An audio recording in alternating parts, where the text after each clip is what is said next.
प्रणाम गुरुजी।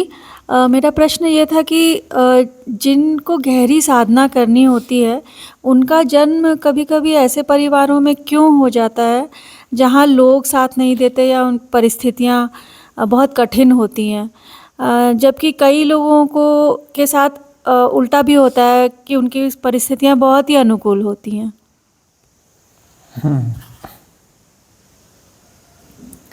साधक का जन्म होता है, अलग अलग परिस्थितियों में जन्म होता है। तो विपरीत परिस्थितियों में साधक का जन्म क्यों होता है? साधक का जब जन्म हो रहा है तो अस्तित्व को चाहिए, परमात्मा को चाहिए कि उसको अनुकूल परिस्थितियां दे। उसका काम है ना, उसका ठेका है ना। कॉन्ट्रैक्टरशिप ठीक से निभानी चाहिए ना। उसको जो है अनुकूल परिस्थितियों में जन्म देना चाहिए, है ना। परमात्मा के पास समझ कम होगी जरूर, समझदारी थोड़ी कम होगी ना, तभी तो गलत प्रतिकूल परिस्थितियों में जन्म दे देता है। कुछ को सही में देता है, कुछ को गलत में देता है, या फिर ऐसा पक्षपाती महसूस होता है। परमात्मा शायद पक्षपाती है, कुछ लोगों के साथ पक्षपात करता है, उनको बढ़िया बढ़िया जगह पे जन्म दे देता है, और कुछ लोगों को जो है गड़बड़ जगह पे जन्म देता है, विपरीत परिस्थितियों में जन्म दे देता है। जरूर पक्षपाती है। ऐसा ही लगता है ना कि कुछ गड़बड़ तो है।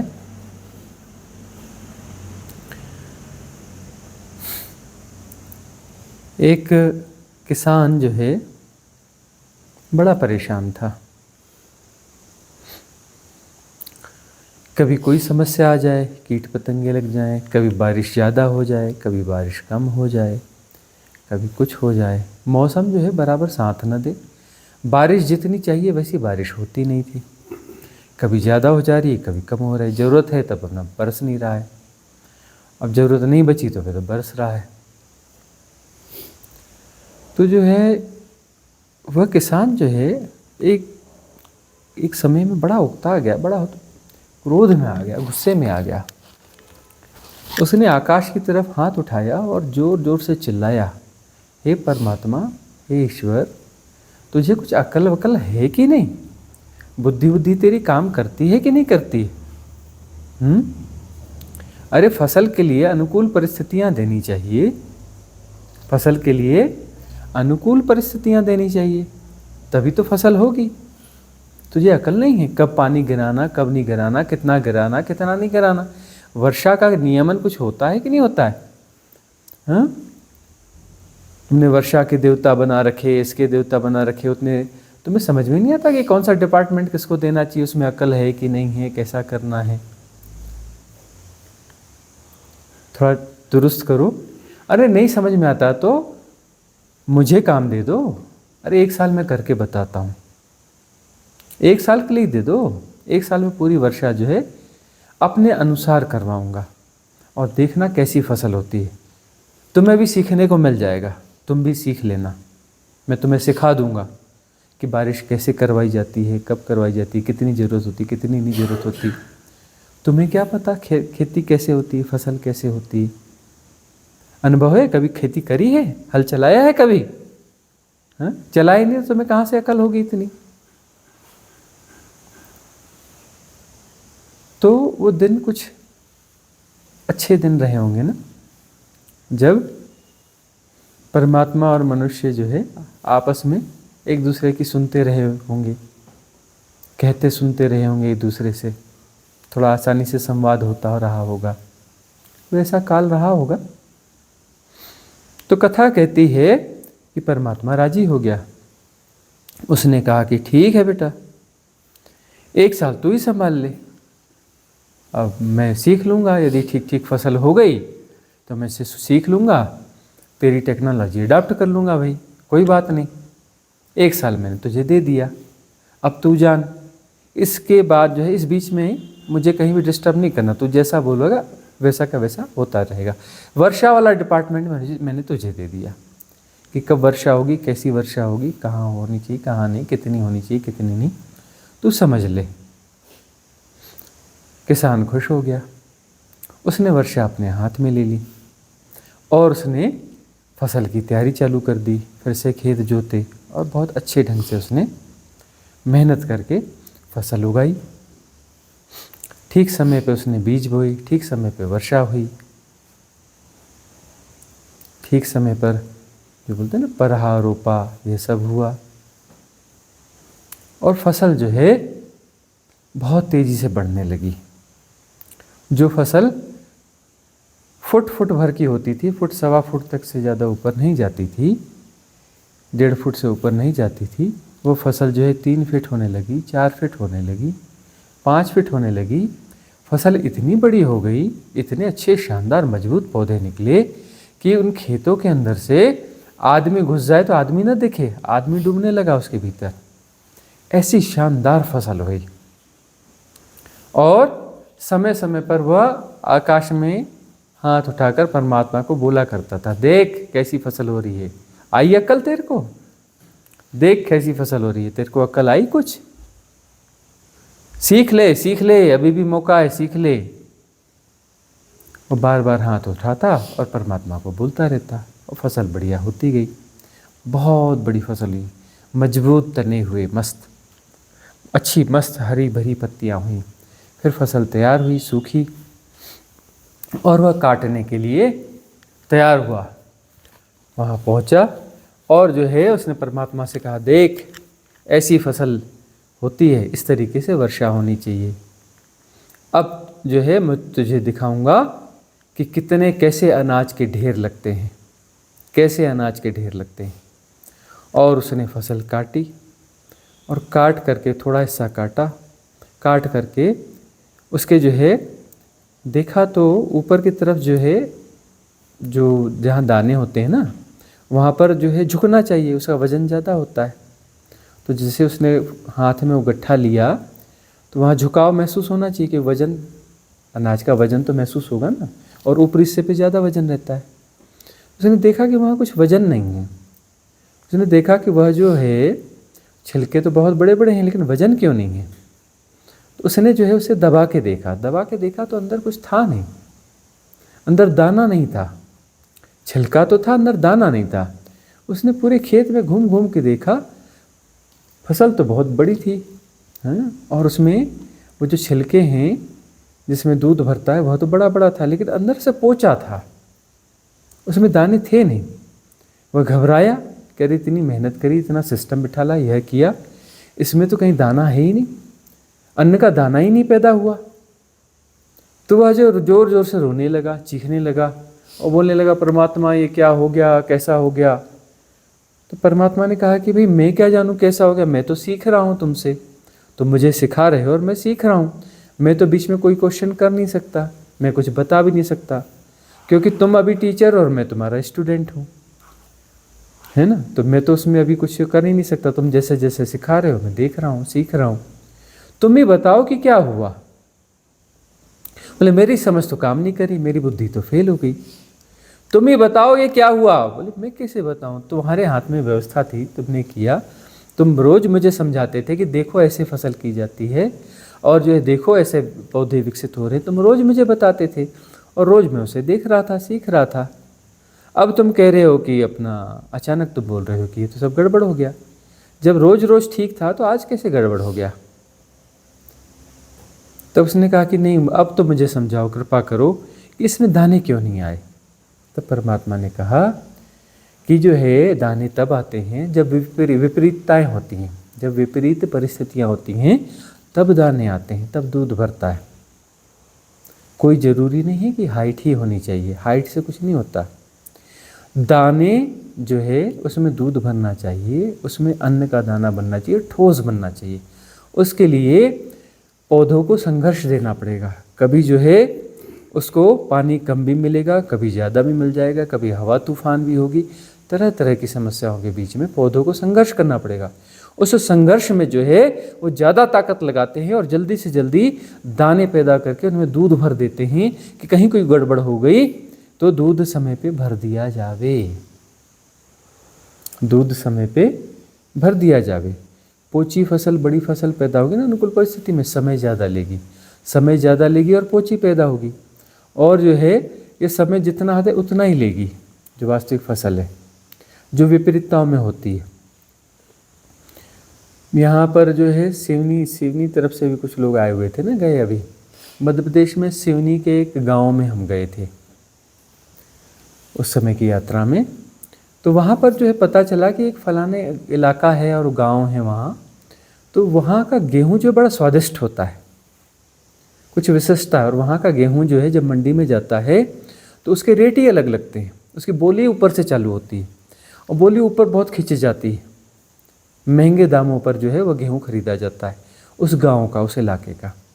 तो छोटा सा इलाका, और वहाँ का गेहूँ जब भी आएगा तो गोपालगंज के पास कोई गांव था छोटा सा, गोपालगंज उसके आगे का गांव था।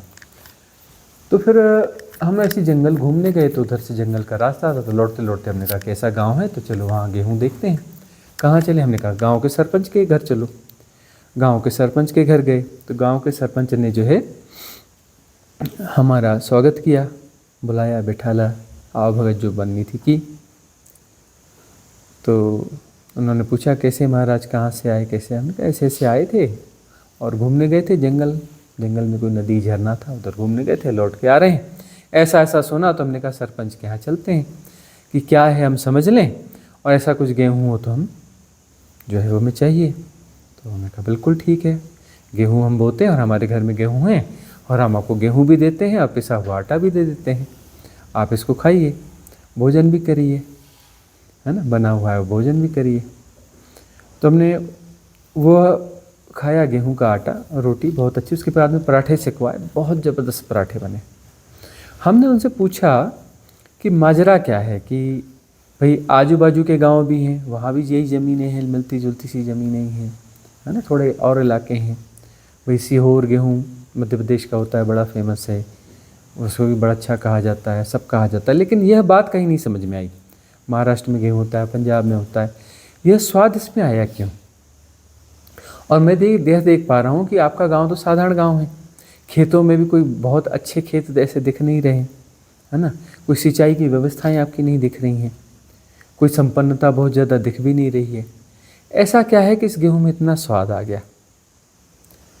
उन्होंने कहा कि इस गेहूँ में हम कोई खाद पानी डाल रहे हो विशेष, या कुछ विशेष कर रहे हो, या विशेष बीज बुला रहे हो, ऐसा कुछ नहीं है। हमारे देसी बीज हैं, हम समय पे थोड़ा बहुत करके छिड़क देते हैं, ऑर्डिनरी तरीके से खेती करते हैं, उसको छोड़ देते हैं। तो हमारे यहाँ वर्षा कम होती है, तो कम वर्षा में ज़्यादा संघर्ष में बड़ी मुश्किल से यह गेहूँ पैदा होता है, बड़ी मुश्किल से गेहूँ पैदा होता है और इसकी पैदावार कम होती है।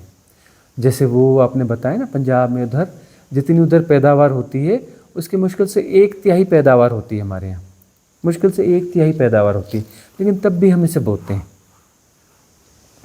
और उसमें हम ज़्यादा मेहनत नहीं करते हैं, एक बार लगा देते हैं, जो आया सो आया, गुणा भाग नहीं लगाते कि कुछ ऐसा करो कि वैसा करो। बाद में भी खेत में फसल लगाने के बाद लोग बहुत लगे रहते हैं उसके बाद खेत के पीछे। तो ये हमारी इस वाली फसल, ये दूसरी फसल होती है, इसमें हम गुणा भाग नहीं लगाते, बस बीज बो देते हैं, थोड़ा बहुत कुछ कर देते हैं और जो आता है ले आते हैं। वो अपने संघर्ष से पलती है और पानी वानी होता नहीं है। हमारी ज़मीनें सूखी सी ज़मीनें, थोड़ा बहुत बारिश हो गई, थोड़ा बहुत जो नमी है उसके सहारे से किसी प्रकार से ये गेहूँ हो जाता है। कैसे होता है हमें भी समझ में नहीं आता, उसके लायक तो बहुत परिस्थितियाँ अनुकूल हैं भी नहीं, पानी हम दे नहीं सकते, सिंचाई के साधन हमारे पास हैं नहीं, तब भी ये गेहूँ हो जाता है।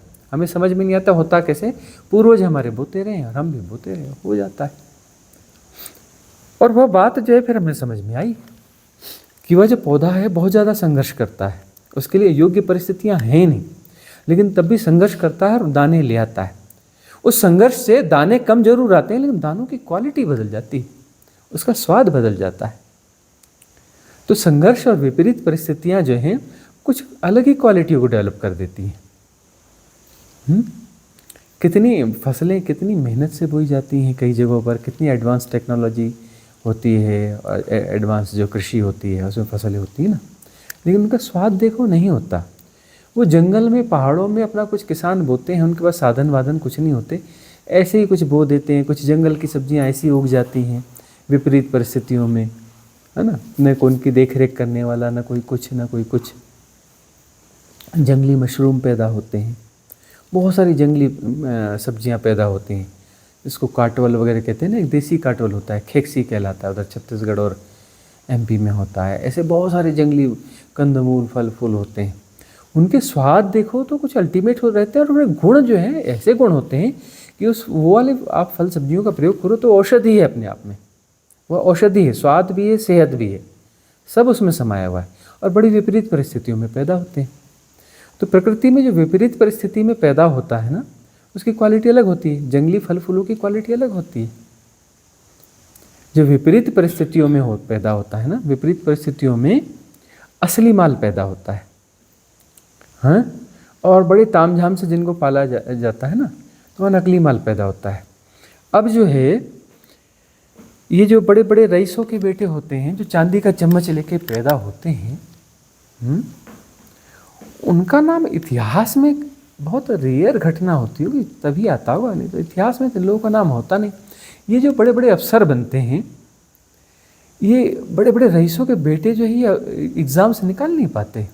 वो जो गरीबों के बच्चे जो है लैंप पोस्ट के नीचे पढ़ रहे हैं, या बड़ी मुश्किल से पढ़ रहे हैं, मच्छर काट रहे हैं, पढ़ रहे हैं, खाने का ढंग से नहीं है, फटे कपड़े हैं, संघर्ष कर रहे हैं, हाँ। या मिडिल क्लास, खासतौर पर मिडिल क्लास है, बड़े संघर्ष से वो बेटा बोलता है कि शहर में पढ़ना है, हाँ बेटा चले जा, कमरा देख ले 1000 रुपये। बोले गांव में 1000 रुपये का कमरा नहीं मिलता, शहर में 1000 रुपये का। बोले देख ले बेटा, तो झुग्गी झोपड़ी कहीं देख ले, 1000, चल 1200 का देख ले, चल 1500 रुपये का महीने का कोई कमरा देख ले, और 4 बच्चे मिलकर एडजस्ट करना ना वहाँ पर, अपने जैसे 4 बच्चे ढूंढ लो, गांव से चावल दाल भेज देंगे, कुछ कुछ कर देंगे, वहाँ पका लिया करोगे, स्टोर रख लिया करो, है ना। किताबें बेटा देख लो, अरे ऐसे देख लो ना, एक किताब खरीद लो और 2-3 बच्चे मिलकर उसी से पढ़ लिया करो। ऐसे करके वो बच्चे पढ़ते हैं। और इन बच्चों में 4 बच्चे हैं तो वो बड़ी बड़ी पोस्टों पे कई सारे पहुंच जाएंगे। कोई बड़ी पोस्ट पे नहीं पहुंच पाया तो छोटी पोस्ट पे पहुंच जाएगा, और आगे संघर्ष करके कुछ ना कुछ आगे हो जाएगा। मतलब बहुत रेयर होता है कि इनके सिलेक्शन ना हो, इधर ना हो तो उधर, उधर ना हो उधर, ये कहीं ना कहीं पहुंच ही जाते हैं। अब जो है उनको जो है बड़ी अच्छी एजुकेशन मिलती है, अच्छे स्कूलों में पढ़ते हैं, बड़े नाजो नजाकत से पाले गए बच्चे होते हैं।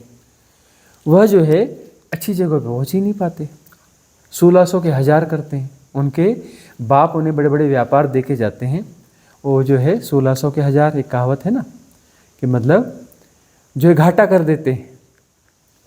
उनको जो है बाय द वे 1600 करोड़ की संपत्ति दी गई, और 5 साल 10 साल बाद हिसाब लेने जाओ तो बोलेगा 1000 करोड़ की बची, 600 करोड़ तो निकल गए, बढ़ाते नहीं। और अपने छोटे छोटे व्यापारी हैं, इनके बच्चे बड़ा संघर्ष करते हैं। और उनके बच्चे देखो, जो छोटे छोटे व्यापारी ना बड़ा संघर्ष करते हैं, छोटपन से उनके साथ लग करके। गांव में उन्हें गांव में देखो, उन्हें सेठ जी कहते हैं, और सारे काम कर रहे हैं, झाड़ू लगा रहे हैं, बोरियां उठा रहे हैं, इधर रख रहे हैं, दिन भर काम कर रहे हैं छोटे व्यापारी। गाँव के हिसाब से उन्हें सेठ जी बोलते हैं। बहुत गौर से देखो तो मिडिल क्लास के ऐसे व्यक्ति हैं। एक ऐसे व्यापारी थे, तो जो है उनके साथ बैठते थे। कोई आके पूछा कि आप क्या हैं, क्या करते हैं? बोले मैं मजदूर हूँ। बोले मजदूर? आपकी तो दुकान दिख रही। तो दुकान तो दिख रही है, मुझे देखो तो सही, मैं तो मजदूर हूँ। मैं सुबह से आता हूँ, दुकान खोलता हूँ, साफ़ सफाई करता हूँ, सामान जमाता हूँ, है ना, बेचता हूँ, यह करता हूँ, बहुत श्रम करता हूँ। वो जो मजदूर काम करते हैं ना, उनसे डबल श्रम करता हूँ, मैं तो मजदूर हूँ। हाँ, मैंने छोटी सी पूंजी से छोटा सा ये व्यापार किया, इसको धीरे धीरे बढ़ा रहा हूँ, लेकिन हूँ तो मैं मजदूरी कर रहा हूँ। और वह जो है बड़ा होते जा रहा है, और बड़ा होते चला जाएगा। कितना भी बड़ा होते जाएगा उसमें अहंकार नहीं दिखेगा। उससे पूछो क्या हो, तो मैं मजदूरी तो हूँ। वह नहीं बोलता कि मैं सेठ हो गया हूँ या कुछ हो गया, बोलता मैं तो मजदूर हूँ।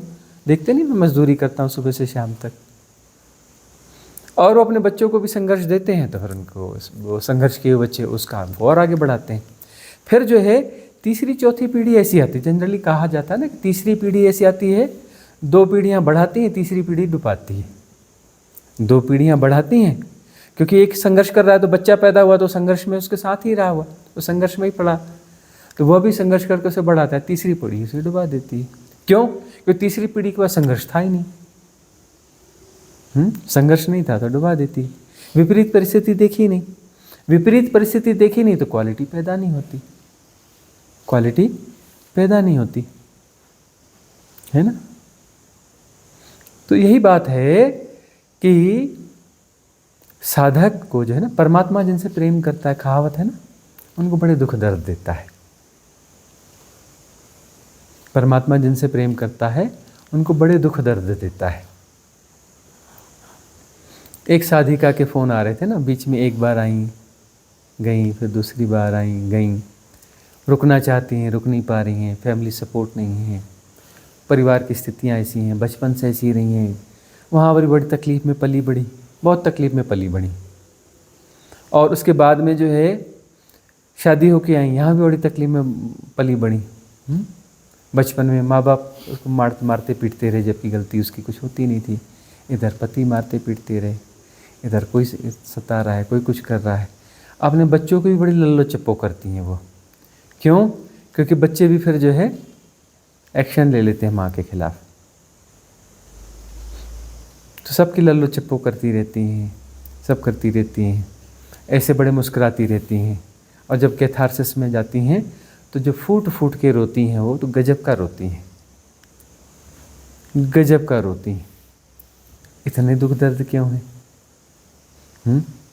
वह सब तो दिख गया। अरे कभी बैठ करके आध्यात्म की चर्चा तो करो उस लेडी से। जब वो बात करेगी तो आंखें खुल जाएंगी।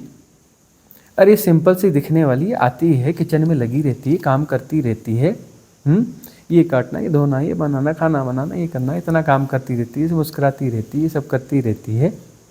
ये सब ने देखा। अरे बैठ कर इधर उधर की खूब गपशप करती है, उससे आध्यात्म की थोड़ी चर्चा तो कर लेते, थोड़ा उसकी गहराई में तो जाते, तब वह बात जो कहेगी आंखें खुल जाएंगी। साधारण सी दिख रही है, दुख दर्द भी हैं, लेकिन जब आध्यात्म की गहरी बातें करो तब उसकी गहराई देखते बनती है। उसकी समझ देखो, आध्यात्मिक समझ जब देखो, बड़ी गहरी समझ है, बड़ी गहरी समझ है। इन विपरीत परिस्थितियों के कारण ही तो है ना। शो ऑफ नहीं होती, वह शो ऑफ होती नहीं है। कभी प्यार से कुरेद के देखना, बोली के हंसते मुस्कुराते छोटे छोटे वाक्यों में कुछ कुछ बोल देगी, उसको अनफोल्ड करना, देखना कितनी गहराई है इसमें, कितनी समझ है।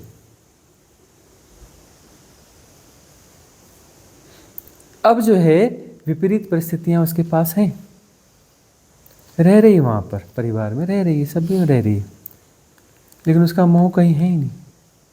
न बच्चों में मोह है, न पति में मोह है, न रिश्तेदारों में मोह है, न माँ बाप में मोह है। माँ बाप में भी मोह कैसा होगा? उस माँ बाप से जो बगैर गलती के ठाएं ठाएं ऐसे ठोकते थे जैसे गधों को मारते हैं, गधे घोड़े जानवर को मारते हैं, ऐसे मारते थे। गलती उसकी थी, होती नहीं थी, किसी और की गलती, नाम इसका। और जानवरों जैसे मारते थे, मारते भी ऐसे थे जानवरों को जैसे मार रहे हैं। कहीं कुछ जो है सबको दिया, अच्छा अच्छा उसे दिया, बचा कुचा।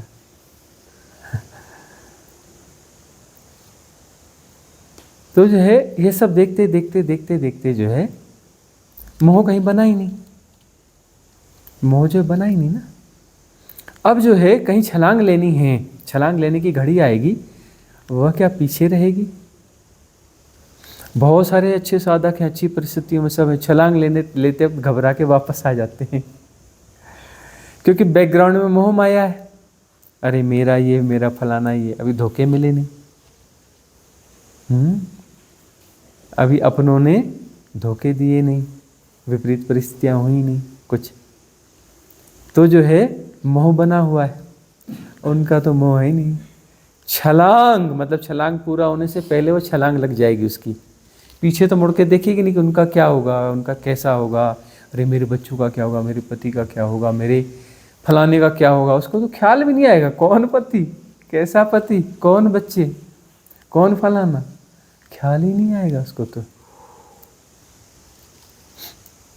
छलांग जब उसकी लगने की घड़ी आएगी तो बस वो पहली छलांग ही उसकी आखिरी छलांग होगी। पूजा के लौट आए, फिर ये हुआ, वो लफड़ा होने वाला नहीं है वहाँ तो, कोई लफड़ा नहीं होने वाला, छलांग लग जाएगी। और वही चर्चा, वही दुख दर्द देख के उसके आंसू टपक रहे हैं बातचीत करते करते। अर्चना जी जो है 1-2 दिन से व्रत कर रही थी, तो वहीं से प्रश्न आया, इतने दुख दर्द क्यों, इतने अच्छे साधक, इतने सरल, इतने सहज हैं?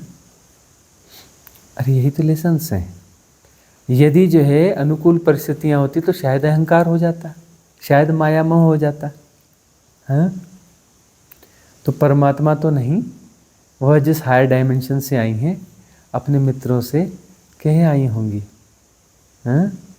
मेरा काम कहीं भी बन रहा हो तो बिगाड़ देना, कहीं भी मेरा काम बन रहा हो तो बिगाड़ देना, कहीं भी सफलता मिल रही हो तो उसे असफलता कर देना, कहीं भी मोह माया बन रहा हो तो उसे तोड़ देना। जिससे प्रेम बन रहा हो, मोह माया वाला प्रेम, असली प्रेम नहीं, जहाँ मेरा मोह माया वाला प्रेम बन रहा हो वहाँ कुछ ऐसा कर देना कि बीच में वह कड़ी टूट जाए, उसके व्यवहार में बदलाव कर देना, उसे मेरे प्रति निर्दयी बना देना। कह के आई होंगी कि कुछ ऐसा करते रहना कि मेरे जीवन में कष्ट जरूर हो, दुख जरूर हो, तकलीफ जरूर हो, ऐसा जरूर करते रहना। मेरे जीवन में सुख नहीं आना चाहिए। सुख सुलाता है, दुख जगाता है ना? बुद्ध कहते हैं जीवन दुख है, दुख का कारण है और निवारण भी है, ठीक है ना? जीवन में दुख है, किसको समझ में आता है दुख है? जो होश में है, जिसकी समझ थोड़ी ठीक ठीक है, जिसकी समझ, जिसकी बुद्धि ठीक ठीक काम कर रही है, उसे दिखता है कि जीवन दुख है। और जो दुख सुख जैसा है ना, यह सुख जैसा जो है ना, ये भुलावा है। सुख को तुम मैनेज करते हो, सुख को तुम मैनेज करते हो, सुख को तुम लाते हो, कोशिश करते हो, उसके लिए एक्सरसाइज करते हो सुख के लिए, और दुख तो अपने आप चलाता है।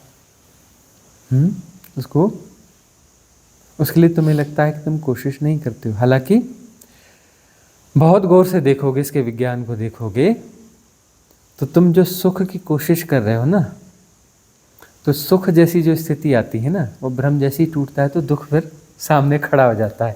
था वो दुख ही, तुमने एक्सरसाइज और इम्पोज ऐसे की कि वो सुख जैसा लगे, लेकिन थोड़ी देर बाद जो है वह अपना स्वरूप खोल देता है। भाई ऊपर की पॉलिश थी, पॉलिश निकल गई, हल्की फुल्का कलर था, रंगा सियार नहीं सुना है?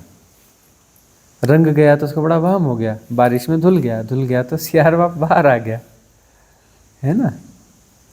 तो वैसे ही जो है जरा सी बारिश होती है, जरा सी परिस्थिति होती है, वह धुल जाता है, सुख धुल जाता है तो दुख दिखने लगता है।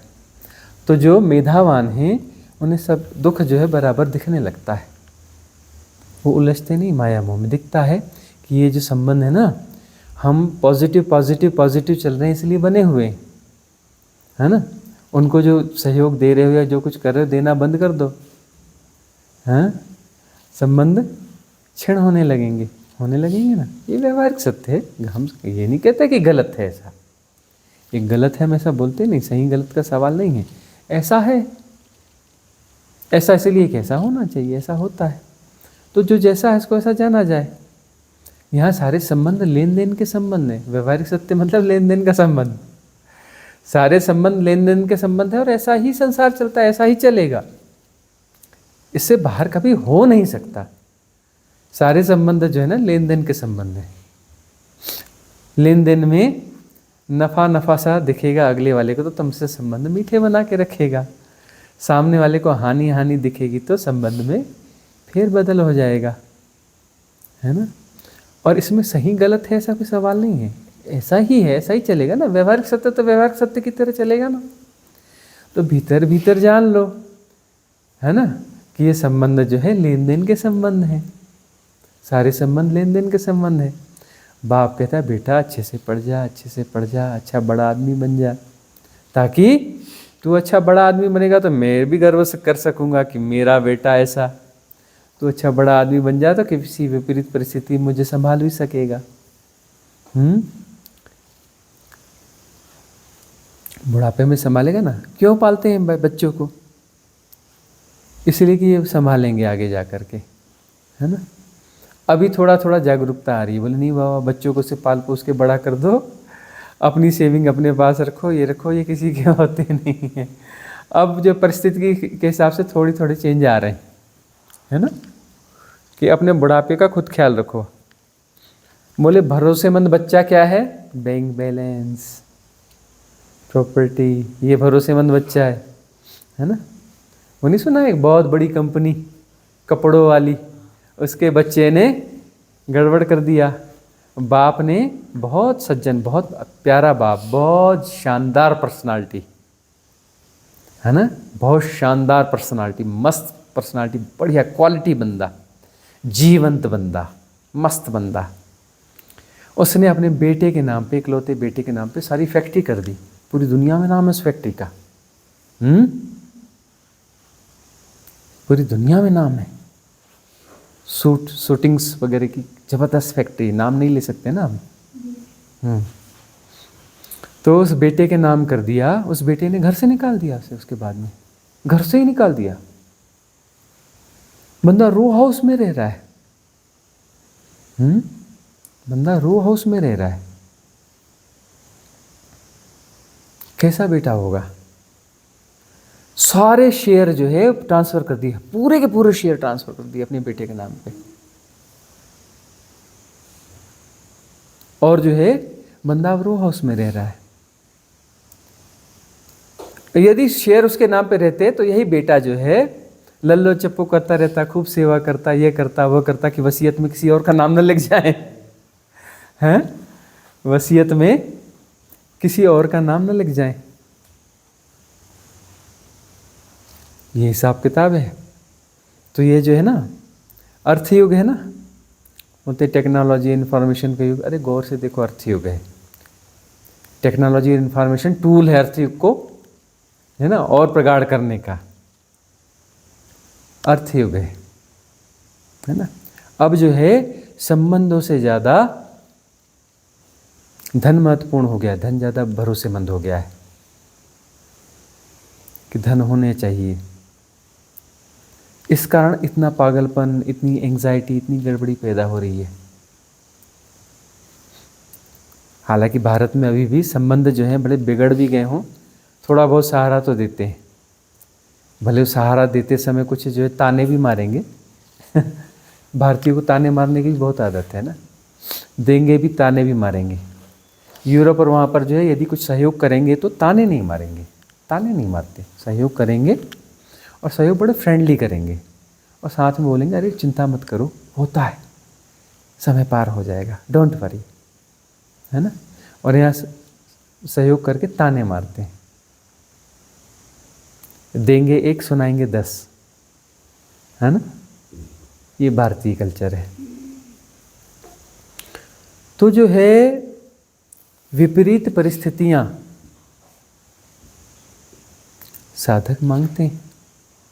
सुकरात है ना, सुकरात जिस स्थिति में है, आत्मज्ञान को उपलब्ध हुआ, उससे पूछो क्रेडिट किसको देते हो? बोले जैन थेप्पे। किसको क्रेडिट देते हैं?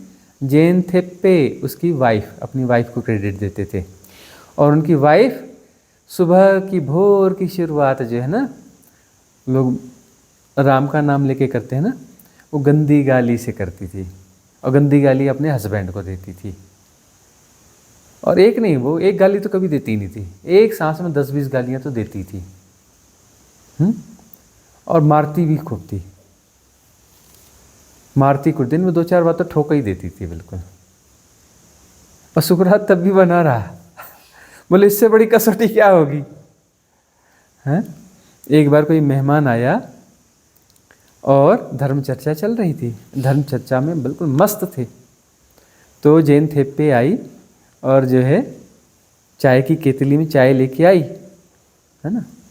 उसने कोई बात कही, बिल्कुल क्रोध में भरी पड़ी रहती थी।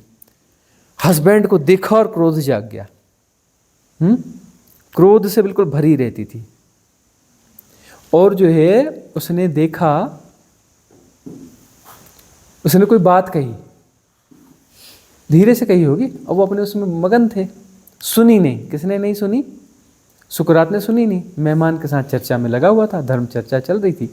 इतनी बात पे उसको इतना क्रोध आ गया, उबलती हुई केतली लाई थी। मतलब एक तो गर्म चाय होती, एक ऐसी होती केतली में अभी उबल ही रहा है, ढक्कन गोला, सीधे उसके मुंह पे मार दी चाय, उबलती हुई चाय। पूरा ये इस हिस्से पे, चेहरे पे मारी, ये और यहाँ तक पूरा जल गया, एकदम काला पड़ गया। तो सुकरात का जो है एक हिस्सा गोरा था, एक हिस्सा काला था, पूरा जल गया था कंप्लीट। चेहरे का आधा हिस्सा काला था, आधा हिस्सा गोरा था। तब भी बना रहा है उसके साथ में। और वह जो स्त्री है वैसे ही मरी, उसी बिल्कुल निम्न तल पे ही मरी, निम्न तल पे ही मौत हुई इस स्त्री की। उसके जीवन में कोई फूल नहीं खिला। अब यह सुकरात सीधा साधा सरल बंदा था, है ना, कि वो व्यवहारिक के हिसाब से कोई प्रॉम्प्ट या बहुत व्यवस्थित बंदा न रहा होगा, ठीक है ना। और पत्नी की बहुत ज़्यादा एक्सपेक्टेशन थी। वह एक्सपेक्टेशन उसकी तरफ उसका ध्यान नहीं था, वो अपने उसमें साधना और बाकी चीज़ों में लगा पड़ा रहता था। जो भी जरूरत होगी परिवार के धन संबंधी ये वो उतना कुछ कर देता होगा, बाकी अपनी साधना में। पत्नी चिढ़ती रहती थी। तब जो है उस विपरीत परिस्थिति ने सुकरात को वहाँ तक पहुँचाया। उसने क्रेडिट दिया है, उसने क्रेडिट जैन थेप्पे को दिया है। तो विपरीत परिस्थितियाँ जो हैं वह साधक की साधना को प्रगाढ़ करती हैं, क्योंकि सबसे बड़ी समस्या क्या है साधक के लिए? मोह माया। अनुकूल परिस्थितियाँ होंगी तो मोह माया हो जाएगी, है ना। बावल जी की मोह माया कहाँ थी? अपने एटमॉस्फियर से, ओ मेरा घर, हाँ, एकांत, फुल कंफर्टेबल, अकेलापन, मस्त, एक कंफर्ट जोन था। साधना थी उनके जीवन में। साधना नहीं है ऐसा नहीं, साधना तो है उनके जीवन में, है ना। दिनचर्या भी मस्त है, गुणाभाग भी कम से कम है, बाकी मोह माया भी कट गए हैं। लेकिन कंफर्टेबल जो वहाँ पर रिहाइश है, वहाँ से मोह माया हो गई। बच्चों में नहीं रही, उधर नहीं रही, उधर नहीं रही, बाकी सब जगह की छीण हो गई। उस कंफर्टेबल सिचुएशन से मोह माया हो गई। वहाँ से यहाँ आई तो 1 हफ्ते के लिए आई थी ना। पहला दिन, दूसरा दिन, तीसरे दिन अंदर आने लगा, रुकूं और कि जाऊं, एक्सटेंड करूं कि नहीं करूं। चौथे दिन से एक्सटेंड कर लिया जाए क्या, 5वें दिन कर लेते हैं ना। लास्ट मोमेंट तक थोड़ा 19-20 खींचतान चलती रही। फिर जो है 1 आध दिन पहले शायद उन्होंने कहा हाँ रहना है। फिर लास्ट टाइम कहा नहीं चलो ठीक है। थोड़ा बहुत चल रहा था अंदर अंदर, लेकिन तय कर लिया उन्होंने। और जब छलांग मारी तो ऐसी छलांग मारी, रहना है लेकिन अब आखिरी तक रहना है ना। तो ये छलांग लग गई। पूजा की भी लगी, प्रतिभा जी की लगी ना। वहां उन्हें प्रतिभा जी के साथ तो कंफर्ट जोन था भी नहीं। हाँ, विपरीत परिस्थितियों से आई थी, लेकिन उनका विचलन जो है बीच बीच में अभी भी चल जाता है। वह जो है विपरीत परिस्थितियां आमंत्रित करती हैं कि आ जाओ, जाना तो पड़ेगा, व्यवहारिक सत्यों को निभाना तो पड़ेगा, है ना। लेकिन विपरीत परिस्थितियां जगाती हैं। वो आई हैं विपरीत परिस्थितियां इसे यहाँ पर। भावल जी आई हैं अनुकूल परिस्थिति, कंफर्ट जोन से यहाँ आई हैं। अलग अलग छोर के लोग हैं ना, अलग अलग छोर के लोग हैं। चंद्रिका जी आई विपरीत परिस्थिति से आई, है ना। तो जो है विपरीत परिस्थितियां साधक के लिए जरूरी हैं। साधक मांगते हैं विपरीत परिस्थितियां। देखते नहीं महर्षि रमण के साथ शारीरिक बीमारियां, यह वह, उनके साधना काल विपरीत परिस्थितियां। ओशो का व्यक्तित्व इतना चर्चित हुआ है, अब उनकी स्वीकार्यता इतनी तेजी से बढ़ रही है। उनके जीवन में देखा है बचपन से लेकर अब तक कितने संघर्ष हैं, कितनी विपरीत परिस्थितियां हैं। कितने संघर्ष हैं, कितनी विपरीत परिस्थितियां हैं, कैसे कैसे सिंबल उनको मिले हैं। उन्होंने सहज जीवन का समर्थन किया, नैतिकता का विरोध किया तो उन्हें अनैतिक कहा गया। सेक्स गुरु कहा गया, यह कहा गया, कितनी उंगलियां उठाई गई।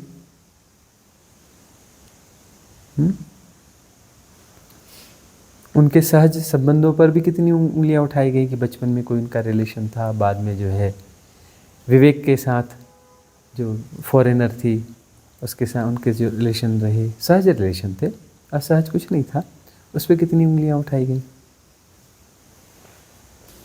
और आज जो है उनकी स्वीकार्यता हो रही है, स्वीकार्यता लगातार बढ़ रही है। तो यह जो उनका तो तय था जो कुछ होना था, लेकिन वो जो संघर्ष आए उनके जीवन में, जो संघर्ष आए, इसलिए वो गुरु नहीं हुए, सदगुरु हुए। और सदगुरु भी कौन से सदगुरु हुए? महान सदगुरु। सदगुरु में कैसे सदगुरु हैं वो? महान सदगुरु, इस एरा के पीक, इस एरा के जन्मदाता, गोल्डन एरा के जन्मदाता हुए। इन विपरीत परिस्थितियों के कारण ही तो हुए। इस गोल्डन एरा के वो जन्मदाता है। जो गोल्डन एरा चल रही है इसके जन्मदाता ओशो हैं, हाँ? प्राकट्य रूप से, और एक बैकग्राउंड फुल सपोर्ट है महाअवतार बाबा। इस गोल्डन एरा के ये मेन पिलर्स हैं।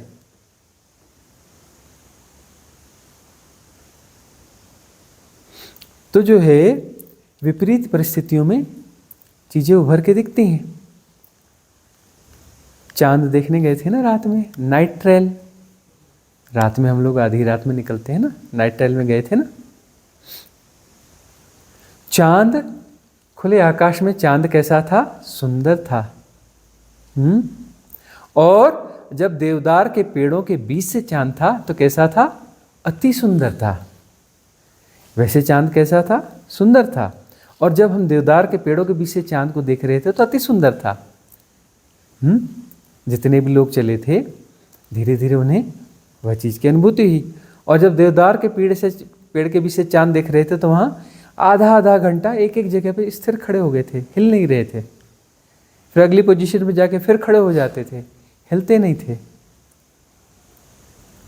है ना। विश्व विपरीतता में जो है चांद का सौंदर्य और उभर रहा था ना। एक पेड़ है, उसके बाजू में चांद है, चांद, दूर आकाश का चांद और पास का पेड़। इतना खूबसूरत चांद और इतना उसकी बातें, और ये जो है अंधेरे में हल्का फुल्का दिख रहा है एक पेड़, लेकिन वह पेड़ और वह मिलकर के दोनों एक दूसरे की खूबसूरती को बढ़ा रहे थे। दोनों एक दूसरे की खूबसूरती को बढ़ा रहे थे। पूरा माहौल ही खूबसूरत हो गया था। डूब गए। सबको ऐसा लगा, आंखें खोले हुए थे, सहज थे, सरल थे, ध्यान की गहराइयों में हैं जैसे, है ना। ऐसा लगा कि बहुत गहरा सा सेशन हो गया, ध्यान की बड़ी गहराइयां हो गई वहां पर। तो विपरीतता जो है वह उभारती है कुछ। विपरीतता आवश्यक है। सृष्टि में जो कुछ है ना उसकी जरूरत है, इसलिए वह है। विपरीतता जरूरी है। यह देखो कि कोई व्यक्ति लगातार सफल हो रहा है ना, तो उसके व्यक्तित्व में झांक के देखना, आध्यात्म नहीं मिलेगा, आध्यात्म की गहराइयां नहीं मिलेंगी। उसके अंदर हो सकता है बीज होंगे, पिछले जन्मों में आध्यात्म की साधना उसकी रही होगी, लेकिन इस जन्म में वो अनफोल्ड नहीं हो पा रहा है। पिछले जन्म की साधनाएं हैं कई लोगों की, पुण्य का हैं, लेकिन उनके व्यवहारिक पुण्य भी जरूरत से ज़्यादा है। तो व्यवहारिक पुण्यों के कारण उनकी सफलताएं भी बहुत मिल रही हैं, भाई उसके भी कर्म प्रारब्ध हैं, सफलता भी के भी कर्म प्रारब्ध हैं। तो कुछ ऐसा किया है उन्होंने कि व्यवहारिक सत्य में, संसार में भी बड़ी सफलता मिल रही है उनको। अब संसार में बड़ी सफलता मिल रही है और व्यक्ति भी ठीक है, अच्छे व्यक्ति हैं, ऐसे देखो तो बोले नहीं अच्छे सज्जन व्यक्ति, बहुत अच्छे व्यक्ति हैं, प्यारे व्यक्ति हैं, सब कुछ ठीक है, सब कुछ ठीक है, लेकिन साधना की गहराइयाँ क्यों नहीं है इनमें, इनके जीवन में? क्योंकि विपरीत परिस्थितियां अभी आई नहीं। विपरीत परिस्थितियां आएंगी तो विपरीत परिस्थितियों से जो है क्या होगा, पुण्यों का, उन पुण्यों का उदय होगा और साधना की शुरुआत होगी।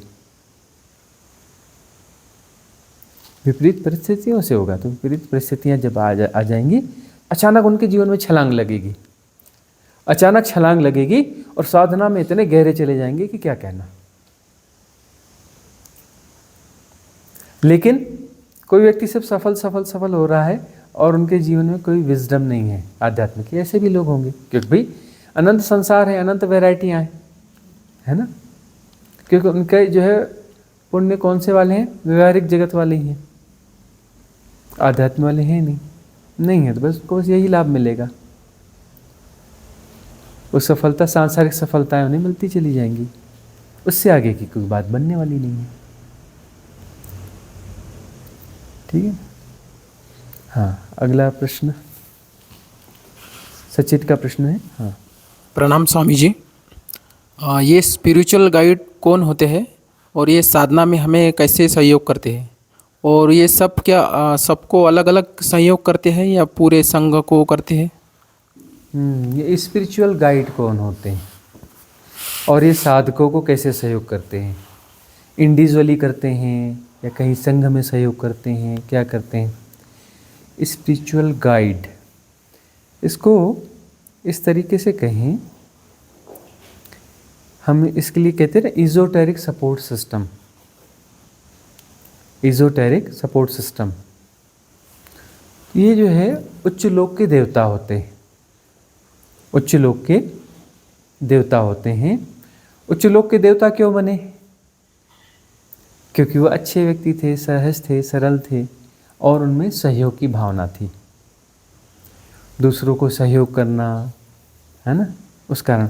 और उनके जीवन में यदि साधना भी हो, उनके जीवन में यदि साधना भी हो तो क्या होता है कि ऐसे जो बींग्स हैं उच्च लोक में पहुंच गई हैं, अच्छी बींग्स भी हैं, पॉजिटिव बींग्स भी हैं, सहयोग करने वाली बींग्स भी हैं और उनके जीवन में साधना भी है, तो किसको सहयोग करेंगे? साधकों को। अब कुछ ऐसी बींग्स हैं जो बहुत अच्छी बींग्स हैं, हमेशा उनके जीवन में जब भी रही होंगी दूसरों को सहयोग करना, उच्च लोक में आ गई, वो सहयोग करेंगी। वो कौन सा सहयोग करेंगी? वो लोगों को सहयोग करेंगी। कोई बोलेगा मेरे बेटे की शादी नहीं हो रही, बड़ी दिक्कत हो रही, वो बोलेंगे ठीक है बच्चा मत रो यार, करवा देते हैं। बोले मेरे को बड़ी तकलीफ है, बड़ी गरीबी है, ये है वो है, अरे बच्चा कुछ कर देते हैं, चिंता मत कर। ये वाली बीइंग है। एक वो वाली बीइंग है जो साधना में सहयोग करने वाली बीइंग है, तो बोल रहा है कि अरे मेरी साधना अच्छी होनी चाहिए, मुझे जो है साधना में आर्थिक सहयोग भी चाहिए। ठीक है बच्चा, कर देंगे, तुम्हारी साधना के लिए सहयोग कर देंगे, आर्थिक व्यवस्था बना देंगे। कितनी? जितनी वहाँ जरूरत है उतनी बनाएंगे, उससे ज़्यादा नहीं बनाएंगे।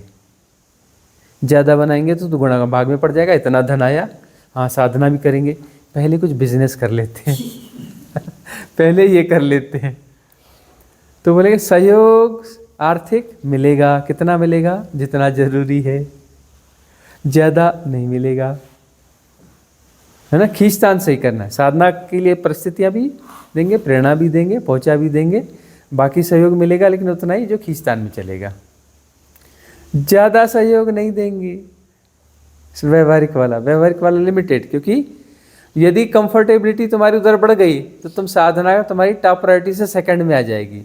साधना तो करना है ना, बस 6 महीने बाद, 6 महीने ऐसा कर लेते ना पहले, थोड़ा सा ये कर लेते ना, टॉप प्रायोरिटी तुम्हारी हट जाएगी। और कल का भरोसा है नहीं, तुम बोलते 6 महीने बाद, अरे कल का ही भरोसा नहीं है। पहले तुम साधना करो, बाकी चीज़ें जो है जरूरी हैं गैर जरूरी हैं अपने आप स्पष्ट हो जाएगा साधना सफल होते ही, उसकी ज़रूरत है या नहीं है ना। तो वो सहयोग करते हैं, वो स्पिरिचुअल गाइड हैं। एक तो वो वाले हैं देवता जो सिर्फ व्यवहारिक सत्य वाले सहयोग देते हैं कि कोई ये दिक्कत है, हाँ बेटा कर देते हैं, कोई बात नहीं। हालांकि उनकी भी लिमिटेशंस हैं। तुम बोलो कि मेरे को 100 करोड़ दे दो, बोले हट चप 10 लाख पकड़, इसमें ये तेरा काम है, ये काम निपट जाएंगे, है ना। ऐसा ऐसा कर,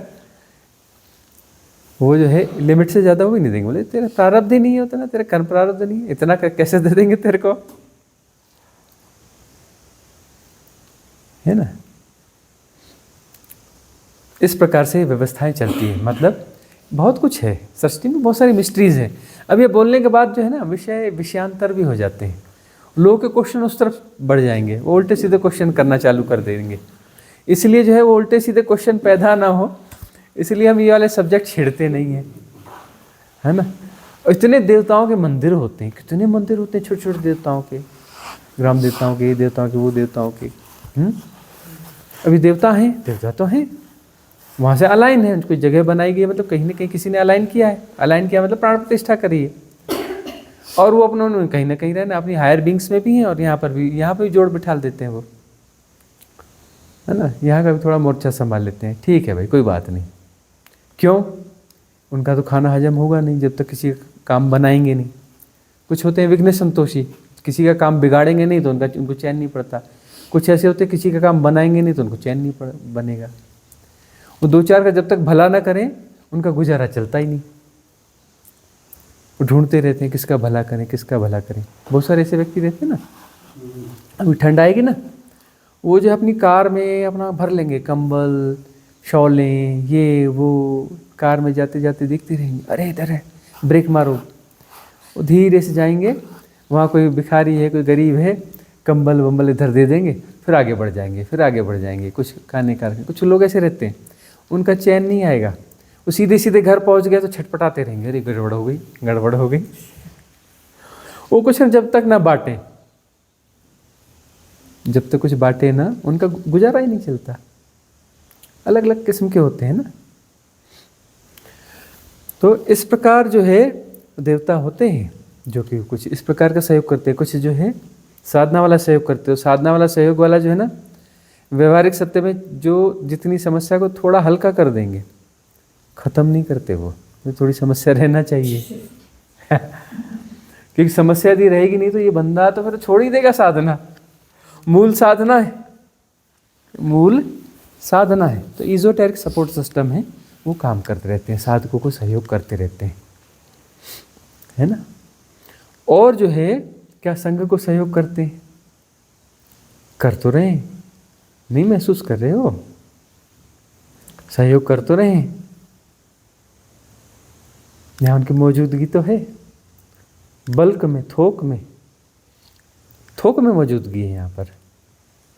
वही तुम कह रहे हैं कि तुम लोग कम हो, तुमसे कई गुना ज़्यादा जो है उच्च लोक के देवता यहाँ पर हैं। तुम जितने हो उससे कई गुना ज़्यादा वो हैं। स्पेशल स्कूल्स की बात चलती है ना, एक स्टूडेंट के पीछे ढेर सारे टीचर। यहाँ संघ में जब तुम यहाँ आते हो, एक के पीछे ढेर सारे हैं, पूरे संघ को हेल्प कर रहे हैं, इंडिविजुअल भी कर रहे हैं, संघ को भी कर रहे हैं, सब कर रहे हैं। तो ये संघ सिर्फ जो रिट्रीट दिखती है इसे नॉर्मल रिट्रीट नहीं होती है। यहाँ पर इजोटेरिक सपोर्ट सिस्टम पूरी तरह से इन्वॉल्व होते हैं, तभी तो हो पाती हैं। और देखो यहाँ पर भी विपरीतताएं बनी रहती हैं, बीच बीच में समस्याएं आती हैं कि नहीं? नहीं तो समस्याएं नहीं आएंगी तो बिल्कुल अलग किसी मोड में चले जाओगे। तो बीच बीच में थोड़ी थोड़ी समस्याएं भी पैदा होती रहती हैं, उन समस्याओं को फिर धीरे से सुलझाया जाता है, होता है ना। जबकि समझ में आता है अरे बेबात की समस्या है, ये कोई समस्या है? बेबात की जबरदस्ती की समस्या पैदा हो रही है। लेकिन हो रही है, फिर सुलझा भी ली जाती है, सुलझ भी जाती है, होती भी है, सुलझ भी जाती है। छोटी छोटी समस्याएं आती रहती हैं रिट्रीट में, फुल स्मूथ नहीं चलती। और ओवरऑल इसमें मज़ा ज़्यादा आता है। स्मूथ वाली जो रिट्रीट है उनसे 100 गुना ज़्यादा मज़ा आता है यहाँ, 100 गुना, 2 गुना भी नहीं। आनंद जो है 100 गुना ज़्यादा है बाकी जगहों से। किए, सबने की है रिट्रीट्स, कई जगह गए हो। ये वाली बात कहीं मिली क्या? नहीं मिलती ना। जबकि विपरीतताएं भी हैं यहाँ पर। बहुत कुछ मिरेकुलस हो रहा है यहाँ पर, और मिरेकुलस होता ही है। तो स्पिरिचुअल गाइड्स है इजोटेरिक सपोर्ट सिस्टम के लिए, वह काम करता है, सदा से करते आया है, सदा करता रहेगा। यह भी रित है, यह भी ताव है, यह भी दला है। तुम अकेले नहीं हो, तुम्हें घबराने की जरूरत नहीं है। अब दूर कोई बैठा है वहां से बोलता है गुरुजी हेल्प करो, बहुत सारे लोग कहते हैं अरे गुरुजी ऐसा हो गया हेल्प करो, गुरुजी ऐसा हो गया हेल्प करो। हेल्प पहुंच जाती है ना। तो हम क्या हाथ लंबा करके वहां पहुंच जाके हेल्प करते हैं क्या? अरे बीच में कुछ और भी है ना, इजोटेरिक सपोर्ट सिस्टम है ना, उस माध्यम से हेल्प पहुंच जाती है। हमने कोई डायरेक्ट हेल्प करी क्या? डायरेक्ट कोई हेल्प नहीं करी, लेकिन हेल्प पहुंच गई। कैसे पहुंची? Esoteric support system. इस शरीर की तो अपनी क्षमताएं हैं ना। इस शरीर से जो है, इस शरीर से तो वो वाली कोई हेल्प की नहीं जा सकती। की जा सकती, वह तो ऊर्जा के तल पर, किसी और तलों पे हेल्प होती है। उसमें इजोटेरिक सपोर्ट सिस्टम इन्वॉल्व होते हैं, तभी हेल्प पहुंचती है।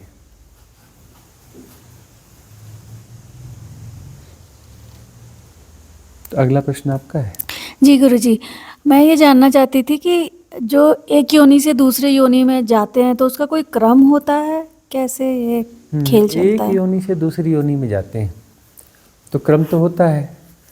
जैसे पत्थर की योनि है, पत्थर की योनि से मनुष्य तो हो नहीं जाओगे,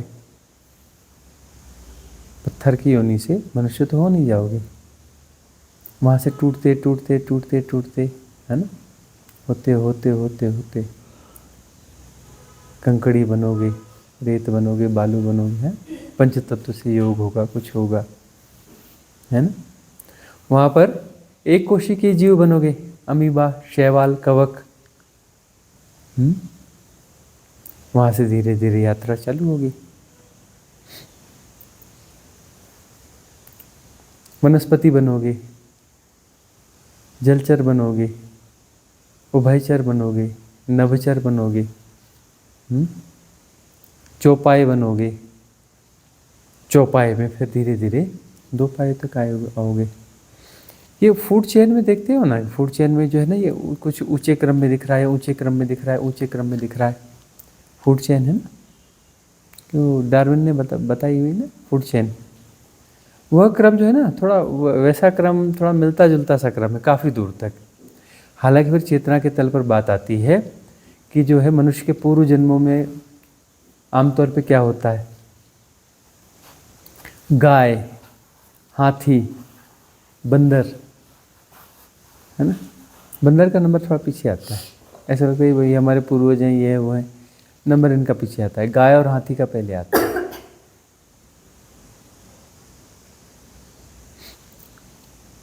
ये जो है मनुष्य के रूप में जल्दी आते हैं। तो एक क्रम तो है, क्रमबद्धता तो रहेगी, रहेगी ना। सृष्टि में बहुत सारी क्रमबद्धताएं, बहुत सारी क्रमबद्धता है, तो इसमें क्रमबद्धता है।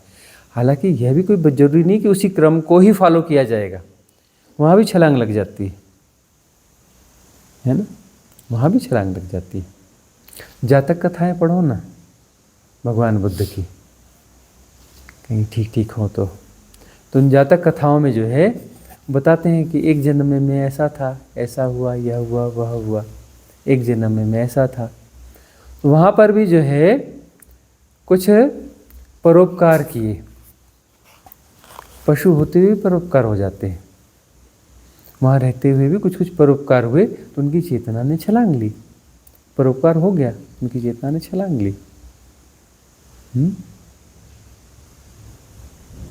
कई जगह आती है ना, कई कथाओं में आती है कि पिछले जन्म में कौन था तू? हाथी था। हाथी था, जंगल में आग लगी, जंगल में आग लगी तो सब भागे, तू भी भागा। भागा, भागते भागते थका, एक पेड़ के नीचे थोड़ी देर के लिए रुका, रुका, एक पेड़ में तेरे जो है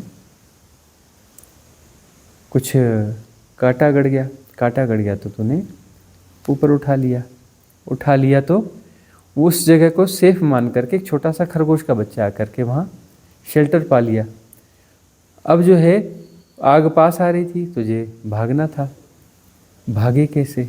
किसी प्रकार से भागे, भागे कैसे? तूने देखा नीचे खरगोश का बच्चा है, यदि मैंने जरा भी कुछ हिला डुला तो ये मर जाएगा यहीं पर, तो हिला नहीं। बोले अब तो दावा नल तो दिख ही रहा है, मृत्यु तो लगभग दिख ही रही है, दौड़ के पता नहीं बचे कि ना बचे, इसको अभी तुरंत कैसे मार दूं? खड़ा रहा, खड़ा रहा, खड़ा रहा, अग्नि आती गई, झुलसाती गई और गिर के मर गया। लेकिन गिरा भी ऐसे कि खरगोश को चोट नहीं आई। वो खरगोश था, उसके बाद उस हवा से भागा। खरगोश था, छलांग ले सकता था, उसने छलांग ले लेके बीच से जगह निकाल करके भाग गया, बच भी गया। पुण्य कर्म हो गया ना, पुण्य कर्म हो गया। तो अब उस हाथी का जन्म सीधे मनुष्य में हो गया, और मनुष्य में भी सीधे साधक में हो गया। जो इनिशियली मनुष्य बनता है उसके जीवन में साधना नहीं होती, वो कुछ खतरनाक सी बात है, बोले ना बोले, बोले ना बोले, बोल दे, खतरनाक वाली बात। वो जो इनिशियल जैसे मनुष्य होते हैं ना, जैसे साइबेरिया में हैं या फिर अपना कहीं कहीं और पूरी दुनिया में है ना, ब्राज़ील के उधर है या भारत में कहीं है, सब जगह ट्राइब्स होते हैं ना। तो ट्राइब्स का मतलब होता है कि वो मनुष्य के रूप में आ गए, पशु थे मनुष्य के रूप में आ गए, तो पहले जो है ये वाला जन्म मिलता है। तो जो है फिर उनके जीवन में साधना उतनी नहीं मिलती है, तो धीरे धीरे धीरे फिर आगे बढ़ती है ना। हम यहाँ हैं पहाड़ों पर भी, तो यहाँ पर साधक आते हैं ना, कुछ हमारे पहाड़ों के, हिमालय के भी कुछ साधक आते हैं ना। तो लेकिन वो साधक कहते हैं कि हम साधक तो हैं, लेकिन हमको आसपास माहौल नहीं मिलता। मैदानों में जाओ तो माहौल मिलता है, यहाँ हमको माहौल नहीं मिलता। रिचुअल्स बहुत होते हैं, पूजा पाठ कर्मकांड, ये सारी चीज़ें बहुत होती हैं, लेकिन गहरी साधना की जब हम बात करते हैं तो हमको कोई मित्र यार कोई ऐसा मिलता ही नहीं, कोई ऐसा फ्रेंड सर्कल नहीं मिलता, कोई ऐसी जगह नहीं मिलती कि समूह में हम साधना कर लें या कर लें। वह डेंसिटी यहाँ बहुत कम है साधकों की। कहते हैं देवभूमि है, ऐसा है वैसा है, लेकिन बात क्या है? वो खुद यहाँ जन्मे हैं, वो यहाँ के पहाड़ के लोग हैं। वो कहते हैं बात क्या है कि हम जो है साधना के लिए हमें बहुत दूर दूर जाना पड़ता है, परसेंटेज बहुत कम है यहाँ पर, है साधक लेकिन बहुत कम है। और यहाँ पर साधक आते भी हैं कभी, जो मिलते भी हैं हमको, वो नीचे मैदानों के आए हुए लोग रहते हैं, उनसे हम साधना की बात कर पाते हैं। कुछ ऐसे लोग मिल जाते हैं हमको, या नीचे मैदानों से आकर यहाँ बस रहे हैं, उनके पास हम जाते हैं तो साधना की बातें होती हैं। यहाँ पर जो पैदा हुए लोग हैं उनमें इतना कम प्रतिशत क्यों है? ऐसे कुछ मिस्ट्रीज हैं, है ना। हम ये नहीं कहते कि ट्राइब्स में भी सारे ट्राइब्स ही ऐसे होंगे, कुछ ट्राइब्स ऐसे भी रहते हैं उनमें कि जो है साधना की कुछ स्थितियाँ रहती हैं, लेकिन बहुत गहराई वाली बात करोगे तब वो थोड़ा रेयरेस्ट मामला है। होता होगा उसमें, ऐसे नहीं होता होगा। भगवान शिव जो हैं वो खुद ट्राइब है ना, ट्राइब कम्युनिटी में उनका जन्म हुआ ना। वो जो है तिब्बतीन ट्राइब्स है ना, मानसरोवर, कैलाश मानसरोवर, वहाँ जन्म हुआ ना उनका, और वो एक कबीले के सरदार है। तो जो है पशु से आते हैं तो मनुष्य में भी श्रेणियाँ हैं, मनुष्य में भी श्रेणियाँ हैं। और बाद में जातिगत व्यवस्था आ गई, जातिगत व्यवस्था कोई श्रेणी नहीं है, ये तो व्यर्थ की बात है। मनुष्य में साधनात्मक रूप से कुछ श्रेणियाँ रही हैं। उन श्रेणियों के हिसाब से जो है ना वर्ग वर्ण परंपरा बनाई गई थी। वो बहुत बड़ा विज्ञान था जो खो गया, बहुत जल्दी खो गया, ज़्यादा टिका नहीं। उसकी जगह पे वो एक कुसंस्कृति है ना, वर्ण व्यवस्था वाली कुसंस्कृति ने उसकी जगह ले ली, है ना। ब्राह्मण का बेटा ब्राह्मण, राजपूत का बेटा राजपूत, है ना। वो एक कुसंस्कृति जो है उसकी जगह पे आ गई, आ जाती है। तो वह जो वर्ण व्यवस्था कुछ ऐसी थी, कहाँ से आया है? माँ बाप से आया? भाई हट, माँ बाप से नहीं, तू आया कहाँ से? क्या था पिछले जन्म का तू? हालांकि ऐसी बात नहीं कि सब पूछा जाता था लेकिन उस समय वह चीज़ें तय हो जाती थी, बड़ी सहजता से तय हो जाती थी कि अब पिछले जन्मों के जो चीज़ें हैं वह इस जन्म में भी वह फ्लावरिंग तो होती है ना। हर व्यक्ति अलग अलग क्यों होता है? भाई पिछले अपनी यात्रा को ही तो फ्लावरिंग कर रहे हो। अब बोलते हैं कि आप साधक हैं, आपके परिवार में कौन कौन साधक है? हमसे ही पूछते हैं लोग, हमारे परिवार में, खानदान में कोई नहीं है हमारे परिवार में कोई साधक है न खानदान में। और अपना जाओगे तो और रिश्तेदारियों में भी जाओगे तो वहाँ पर भी बहुत रेयरेस्ट कहीं दूर दूर कोने में कोई मिलेगा। बहुत सारे लोगों का अनुभव होगा कि वो साधक है, उनके परिवार में साधक नहीं है ना। ऐसा बहुत सारे लोग होंगे। तो भाई उससे इससे जुड़ी हुई चीज़ थोड़ी नहीं है, वो तो अपनी किसी यात्रा पर पिछले जन्मों से जो लेकर आया है, अपनी वसीयत जो ले आया, अपनी संपत्ति जो ले आया है, वह उसको आगे बढ़ा रहा है। जो फूल वहाँ ले आया उसकी सुगंध उसके पास है, उसके बीज उसके पास हैं, वह फूल फिर से आएंगे, वह बीज फिर से बोए जाएंगे। भाई पिछला शरीर छोड़ते हो तो जो है पौधा वहीं रह जाएगा, फूल भी वहीं रह जाएंगे, सब वहीं रह जाएगा, लेकिन उसके बीज साथ में आ जाते हैं। वो बीज जो है इस जन्म में फिर से अपना समय लेते हैं। पैदा होते ही सब कुछ थोड़ा ना होता है। ओशो को भी पैदा होने के बाद 21 साल लगे। पिछले जन्म में भी तो ज्ञान हो गया था ना, फिर 21 साल लगे। वो बीज जो है जमीन में पड़े, फिर 21 साल लिए उनने, फिर फूल खिला। ठीक है ना, समय तो लेते हैं। तो इस प्रकार से ये बहुत सारी चीज़ें चलती हैं, बहुत सारी मिस्ट्रीज हैं। तो श्रृंखला तो है, श्रृंखला तो है, मनुष्य में भी श्रृंखला है। मनुष्य भिन्न है। अब ये देखो, अपने रिश्तेदारी में जाते हो ना, लोगों से मिलते हो ना, मित्रों में जाते हो मिलते हो ना, यहाँ आते हो अनजान लोगों से मिलते हो ना रिट्रीट में। बॉन्डिंग कहाँ ज़्यादा फील होती है? कहाँ ज़्यादा फील होती है, रिश्तेदारी में कि मित्रों में कि यहाँ? हाँ, उनको रिश्तेदारी में होती है। आपकी कहाँ फील होती है? सायंती की कहाँ फील होती है? यहाँ होती है। जो गहरा साधक है उसकी बॉन्डिंग कहाँ फील होगी? यहाँ पर। जो मोह माया में ग्रस्त है उसकी कहाँ फील होगी? रिश्तेदारी में। सब अपने अपने तल को जी रहे हैं। तो यहाँ पर हैं लोग, सब अपने अपने तल को जी रहे हैं, है ना। जो गहरे साधक आ रहे हैं उनकी बॉन्डिंग कहाँ पर है? यहाँ पर ज़्यादा है, रिश्तेदारी में नहीं, मित्रों में नहीं है। उनकी बॉन्डिंग यहाँ है, अनजान लोगों के बीच में यहाँ बॉन्डिंग ज़्यादा है, क्योंकि अपने वो साधना के उच्च तल को जी रहे हैं। जो मोह माया से ग्रस्त हैं, अभी भीतर जो है बहुत कुछ बाकी है, अपनी रिश्तेदारी में ज़्यादा रेजोनेंस फील करेगा, है ना। अभी दिल्ली दूर है, अभी दिल्ली दूर है।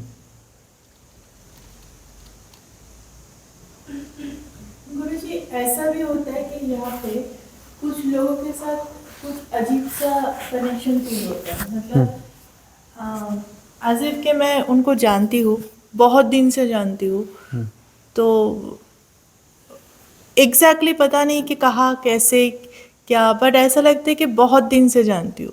मैं नाम नहीं बता रही हूँ, बट ऐसे कुछ लोगों के साथ मेरा ऐसा एक्सपीरियंस हुआ है। तो ये अटैचमेंट है? अटैचमेंट नहीं है, पिछले जन्मों में साथ में रहे हो। एज ए साधक, ऐसे ही एज ए रिलेटिव नहीं, रिश्तेदार के रूप में नहीं, है ना। एक ही गुरुकुल में रहे हो, गुरु भाई गुरु बहन के रूप में रहे हो, ठीक है ना। पिछले जन्मों में साथ में साधनाएं करी हैं, वही ग्रुप वापस आ रहा है, वही ग्रुप वापस आ रहा है। बहुत सारे लोग हमारे साथ में ही थे, वह वापस आ रहे हैं। बहुत सारे ऐसे लोग हैं जो दूसरे गुरुओं के साथ थे, और वो जो सद्गुरु थे, महान सद्गुरु थे, और वो मुक्त हो गए, है ना, पीछे कुछ बचा नहीं। अब वहाँ तो वो आ नहीं सकते, तो उनका जो एनर्जी सपोर्ट सिस्टम है, डिवाइन एनर्जी सपोर्ट सिस्टम है, वो उनको धक्का देता है कि जाओ, कहाँ ले जाओ, जहाँ उनको जाना चाहिए वहाँ पहुँचा देता है। वो धक्के मारता है, इजोटेरिक सपोर्ट सिस्टम साथ में लग जाता है और पकड़ पकड़ के यहाँ पहुँचा देते हैं। वही लोग आते हैं। बहुत सारे लोग खूब प्लान करते हैं, आ नहीं पाते, और बहुत सारे लोग प्लान नहीं करते हैं तो भी आ जाते हैं। बहुत सारे लोग जो है उनके आने में खूब प्लान करते हैं, खूब डिस्टर्बेंस रहता है, उनको लगता है कि शायद तो नहीं जा पाएंगे, शायद तो नहीं जा पाएंगे, शायद तो नहीं जा पाएंगे, और वो आ जाते हैं। बहुत लोग तो बहुत ईजी है, चले जाएंगे, अरे चले जाएंगे, अरे देखते हैं पहुंच जाएंगे, वो करते रहते प्लानिंग, वो पहुंच ही नहीं पाते। सब है उनको सारी योग्य परिस्थितियाँ, लेकिन नहीं पहुंच पाते। कई लोग बड़ी कठिनाई में हैं, कैसे जाएं, क्या करें, ये हो जाएगा, ये गड़बड़ हो जाएगा, वो गड़बड़ हो जाएगा, नहीं जा पाएंगे, क्या होगा, और वो पहुंच जाते हैं, पहुंच जाते हैं। और कुछ लोग टिक भी जाते हैं। क्यों टिक जाते हो? अरे पिछले जन्म में भी तो टिके थे, 2-4 महीने के लिए आए हो। अरे पिछले जन्म में जीवन भर टिके थे, जीवन भर टिके थे, बरसों बरसों टिके थे, जीवन भर टिके थे। यहाँ टिक ही जाओगे, वही लोग वापस मिल भी जाएंगे। बहुत सारी मिस्ट्रीज हैं, लेकिन अब इसकी गहराई गहराई में जाके उल्टे सीधे प्रश्न मत करने लगना ना। हाँ, कुछ लोगों को जादू जंतर मंतर का बड़ा है कि हमें इसके बारे में बताओ ना, ये बताओ ना, कौन क्या था ये बताओ ना, मेरा पिछला जन्म बताओ ना, मेरा वो बताओ ना। कचरा काड़ी में फिर फंस जाते हो। स्वामी जी कहाँ अटक गए थे वो तुम्हें? कौन? पिछले जन्म में देखो, अटके तो सब थे। हाँ। अटके तो हम भी थे ना, तभी तो हम यहाँ आए। लेकिन नाम बोल के नहीं, लेकिन मोटा मोटा ये कारणों से कुछ कोई या कारणों से देखो वही तो हम इशारे करते हैं। समय पे जब हम चोट मारते हैं ना किसी किसी पे, बड़ी घटिया सी चोट मारते हैं, हैं? बड़ी खतरनाक सी चोट मारते हैं, रफ वाली चोट मारते हैं। वो ही जहाँ अटके थे वहीं मारते हैं। पिछले जन्म में जहाँ अटके थे ना, वहीं चोट मारते हैं। इन चोटों को तुम सह जाओ और स्वीकार कर लो तो बात बन जाएगी, और नहीं स्वीकार कर पाए तो बात नहीं बनेगी। चोट तो मारते हैं, वो हमारा काम ही है, मौका देख के मारते हैं। अभी पूछ लोगे, अभी बता देंगे, नहीं नहीं नहीं, ऐसे कैसे बताएंगे? प्यार से नहीं बताएंगे हम, डंडा ठोकेंगे। हाँ, पिछले जन्म में प्यार से बताया था तो फंस गए थे ना। प्यार से नहीं बताएंगे, जोर का डंडा मारेंगे, डंडे ठोक ठोक के बताएंगे। डंडे की मार सह सह कर यदि रह सको तो बात बनेगी, तभी बात बनेगी। सारी विपरीत परिस्थितियां हैं, उसके बावजूद डटना पड़ेगा। कई कीमतें चुकानी पड़ती हैं। ऐसा नहीं कि यहाँ रहने से तुम्हारे संसार के सारे काम बन जाएंगे। संसार की समस्याएं चलती रहेंगी, वो है ही। जीवन दुख है, ये संसार दुख है, यहाँ पर यही है, समस्याएं हैं, है ना। उसके बीच में स्वीकार भाव के साथ रहोगे तो फिर यहाँ आनंद है। या तो दुख है या आनंद है। दुख कभी कभी रूप बदल के सुख जैसा दिखता है ना, फिर दुख हो जाता है। लेकिन दुख को यदि स्वीकार भाव के साथ, दुख के साथ चलोगे, तकलीफों के साथ चलोगे, तो बीच में झलकें आएंगी आनंद की, जो सुख नहीं है, जो महासुख नहीं है। कोई लेना देना ही नहीं है, कोई लेना देना ही नहीं है। एक उत्तर है, एक दक्षिण है। सुख महासुख अलग चीज़ है, आनंद अलग चीज़ है। तो आनंद की झलकें आएंगी। हम यह नहीं कहते, यह वादा नहीं करते कि संसार में सब ठीक हो जाएगा। अरे किसी का ठीक नहीं हुआ, तुम्हारा कहाँ से ठीक हो जाएगा? और ठीक हो जाता तो तुम्हारे जीवन में साधना आती कहाँ से? तुम अहंकार से ना भरे रहते, देखो ना उनके जीवन में जिनके यहाँ सब कुछ ठीक ठीक चल रहा है, उनके जीवन में साधना है क्या? जिनके यहाँ सब ठीक ठीक चल रहा है उनके जीवन में साधना नहीं है। और यही तो इजोटेरिक सपोर्ट सिस्टम करता है कि ठीक ठीक होने नहीं देता। अरे तुम ही तो खुद ही तो बोल आए हो उच्च लोकों में, जहाँ ठीक दिखे गड़बड़ कर देना। जिस चीज़ का अहंकार बने वहाँ थोड़ी गड़बड़ी फैला देना, छीन लेना वह चीज़ जिसके कारण अहंकार बन रहा है, वहाँ गड़बड़ी पैदा कर देना। तुम ही तो बोल आए हो ना अपने दोस्तों यारों को, उच्च लोक के देवताओं को, तुम भी वहीं के रहने वाले तो थे, वहीं से तो आए हो।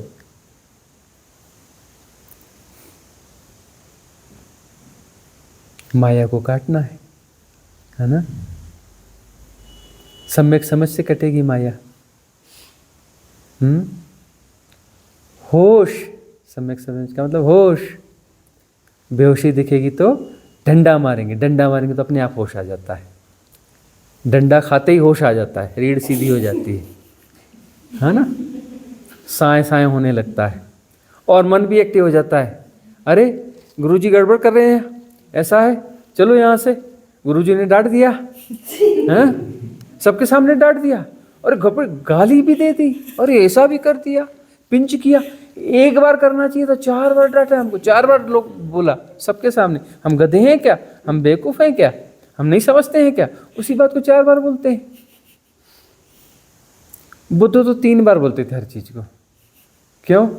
साफ साफ बोलते थे, अबे गधो तुम गधे हो, इसलिए तुमको 3 बार बोलते हैं। ऐसा बोलते नहीं थे, मतलब तो यही हुआ ना कि एक ही चीज़ को हर चीज़ को 3 बार बोलते थे। मतलब किससे बोल रहे हैं? गधों से बोल रहा हूँ। 3 बार में शायद घोड़े बन जाए, हैं? हर बात 3 बार बोलते थे, हर चीज़ को 3 बार बोलते थे। बोले सब सोए हुए हैं, ये 3 बार बोल रहा हूँ, शायद कोई बात अंदर थोड़ी सी घुस जाए नींद के भीतर से।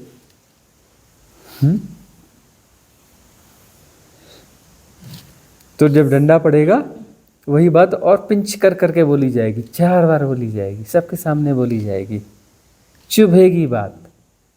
गुरुजी, किसी को डंडा की समझ थोड़ी किसी को डंडा की समझ थोड़ी पता चल जाता है तो क्या? डंडे की समझ पैदा हो गई तो धन्यभागी हो। हमारा डंडा तुम्हें दिखने लगे, आदर्श डंडा है, ये दिखने लगे तो सौभाग्य समझना। और जब डंडे की मार पड़े तो के बजाय आहा निकलना चाहिए। हाँ? कैसा निकलना चाहिए? आहा, मजा आ गया। पर काम तो बन जाता है ना फिर भी। हाँ, काम तो नहीं, काम बन जाता है मतलब वहाँ यदि रेजिस्ट किया तो डंडा फेल हो जाएगा। आप तो ऑप्शन ही नहीं देते रेजिस्ट करने। तब भी कुछ लोग रेजिस्ट कर जाते हैं। कुछ लोग होते हैं रेजिस्ट, जिनकी पात्रता नहीं होती। रेजिस्ट करना मतलब पात्रता नहीं होती। अरे कुछ लोगों को निकाला है यहाँ से, कुछ लोगों को हमने निकाला है, रिट्रीट से विदाई दी है कि जाओ भाई, राम राम, अपना रास्ता नापो, अपनी यात्रा कहीं और ढूंढो। तुम्हारी जो पात्रता है, अपनी पात्रता के हिसाब से गुरु ढूंढो। तुम्हारी पात्रता प्राइमरी की तो प्राइमरी वाला गुरु ढूंढो। ऐसा करके निकाला है कुछ लोगों को। क्यों? क्योंकि डंडों की चोट वो झेल नहीं सकते थे, उनकी पात्रता नहीं थी, वो नहीं झेल सकते थे। वो अपनी पॉलिटिक्स चालू कर दी थी, पॉलिटिक्स दिखा रहे थे। क्योंकि जो नहीं झेल पाता ना, वो पॉलिटिक्स करना चालू कर देता है।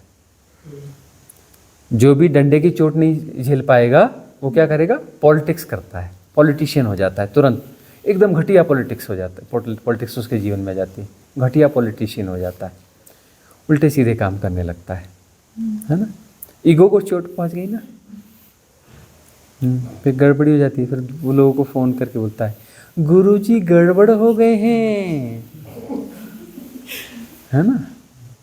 गड़बड़ हो गए हैं, गुरुजी खुद मैट्रिक्स में फंस गए हैं, है ना? कि वो उसको अपना बचाव करना है, अपने आप को जस्टिफाई करना है। है ना। और उनके प्रभाव में 2-4-10 लोग आ ही जाएंगे। कौन आ जाएंगे? जिनकी पात्रता बड़ी कम थी, है ना। वो अकेले नहीं जाएंगे, 2-4-10 को लेके भी जा सकते हैं। किन लोगों को? जिनकी पात्रता बड़ी कमजोर होगी। और क्या होता है, किसी सत्य को कहा जाए ना, किसी फैक्ट्स के बारे में बताया जाए ना, लोग बोलते क्या, अरे क्या पता, झूठ, शायद झूठ हो, अरे ऐसा हो, रजिस्ट करता है, एक्सेप्ट नहीं करता। और कोई किसी के बारे में कोई झूठी बात बता रहा ना, अरे ऐसा है, वैसा है, यह है, वह फलाना है, तो कॉमन मैन एडॉप्ट कर लेता है। हाँ ऐसा है क्या, और मुझे भी लग रहा था शायद ऐसा है ना।